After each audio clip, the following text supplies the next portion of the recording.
Kebijakan PPATK memblokir rekening-rekening tidak aktif atau dorman memantik kegaduhan hingga menjadi atensi Presiden Prabowo Subianto.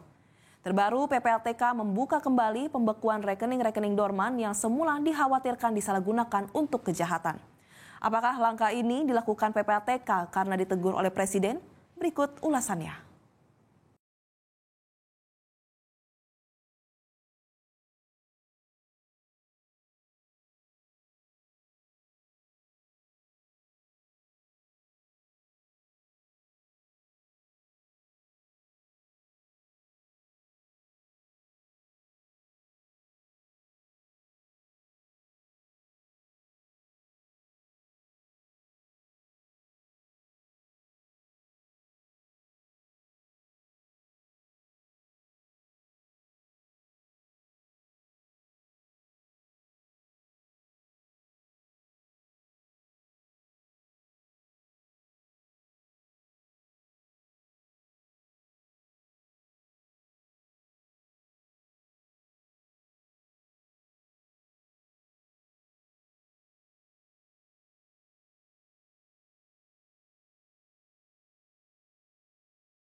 Yang sudah dilakukan CDD dan EDD itu tentu saja kami buka, dan itu jumlahnya juga sekitar 28,5 juta rekening ya yang sudah kami buka penghentian transaksinya, Mas.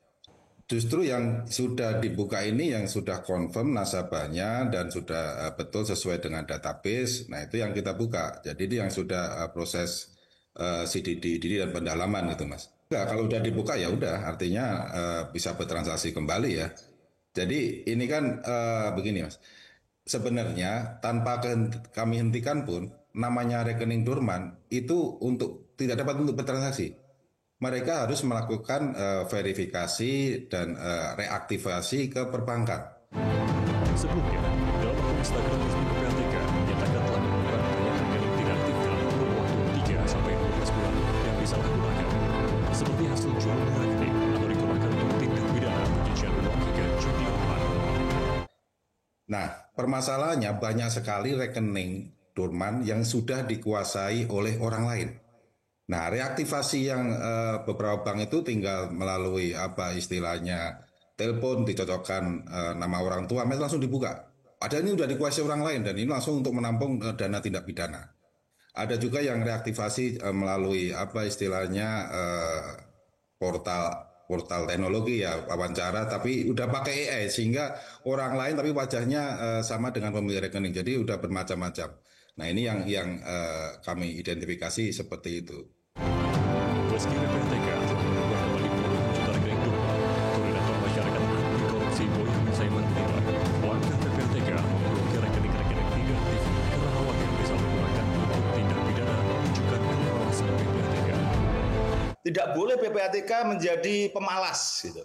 Nah, kalau versi saya dalam melakukan blokir terhadap rekening dorman ini pemalas gitu. Karena apa? Mestinya kan yang diblokir itu ya dicari yang hasil judi, yang diduga prostitusi, narkoba, atau pencucian uang yang lain begitu. Yang justru itu yang dikejar, diblokir beneran, disita, diserahkan penegak hukum sampai bisa disita. Kan sebenarnya harusnya di situ gitu.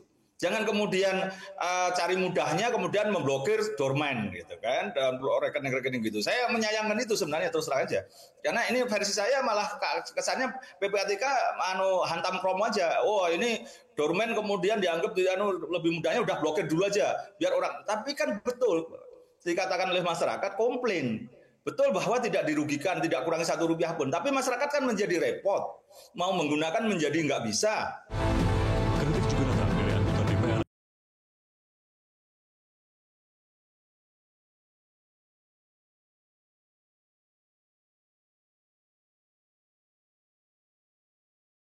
Yang pertama, PPATK harus punya landasan hukum yang kuat bahwa dia mengatur penggunaan uang pribadi orang. Menurut saya itu agak masuk terlalu jauh ke dalam ranah tersebut. Bagi orang taruh uang di tabungan atau di rekening ya, dia tidak pakai itu kan banyak maksud. Mungkin memang dia tidak gunakan atau mungkin dia sengaja tabung di situ. Nah, bagaimana sih PPATK menganggap bahwa itu nggak diaktif terus diambil? Itu tuh menurut saya tuh PPATK udah terlalu jauh masuk ke dalam ranah pribadi orang yang mempunyai rekening. Sebagai informasi, pemblokiran rekening dilakukan PPATK sesuai Undang-Undang Pencegahan dan Pemberantasan Tindak Pidana Pencucian Uang. Alasan PPATK memblokir rekening-rekening dorman ini untuk mencegah penyalahgunaan oleh pelaku kejahatan sebenarnya masuk akal, namun juga menyimpan masalah besar dari kacamata ekonomi pasar bebas. Sebab di dunia nyata, uang yang diam atau menganggur di rekening bukanlah masalah. Itu bisa menjadi tabungan darurat, dana pensiun atau simpanan hasil kerja keras. Tapi kebijakan ini diopinikan halayak banyak seperti negara yang menaruh curiga serta bentuk tekanan moral bahwa uang yang tidak diputar adalah suatu kesalahan. Buntutnya, masyarakat bahkan investor bisa saja menarik dananya dari bank dan berujung pada krisis kepercayaan terhadap sistem perbankan. Tentu jangan sampai terjadi. Jelajahi cara baru mendapatkan informasi. Download Metro TV Extend sekarang.